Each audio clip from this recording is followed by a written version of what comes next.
बदलते मौसम में फैशन के अंदाज भी बदल गए। पहले आई मेकअप के लिए मल्टी कलर्स का इस्तेमाल किया जाता था, लेकिन अब उनकी जगह सोलो पेस्टल कलर्स ने ले ली है, जबकि मध्यम मेकअप के साथ ब्राइट लिपस्टिक इन है। अभी जैसे थोड़ा ठंडा मौसम हो रहा है, इस हिसाब से अगर आप थोड़े से डार्क लिप कलर्स लगाएंगे तो वो बहुत ज़्यादा सूट करेंगे।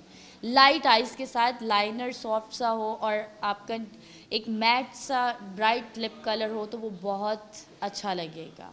शख्सियत के मुनफरिद लुक के लिए बालों की निगहदाश्त के साथ अप्लाई किए जाने वाला हेयर कलर, उनकी तराश खराश और ट्रेंडी हेयर स्टाइलिंग को बहुत अहमियत दी जा रही है। बालों की स्ट्रेट लुक के अलावा कलर्ड हेयर्स भी फैशन में इन हैं।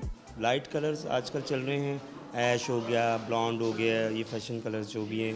पर्पल रेड भी आजकल बहुत इन है। हेयर एक ऐसी चीज़ है कि अगर आपके बाल अच्छे हेयर कटे हों और ब्लो ड्राई बहुत अच्छा हुआ हो या उसकी स्टाइलिंग बहुत अच्छी की हो तो पूरी पर्सनैलिटी चेंज कर देता है। हेयर स्टाइलिंग के साथ अगर मुनासिब रंग के नेल कलर को अप्लाई किया जाए तो आपकी लुक मुकम्मल हो जाती है।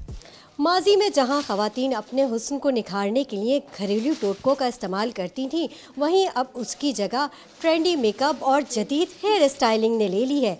कैमरामैन रेहान सुबान के साथ नुसरत वसी, डॉन न्यूज़, कराची।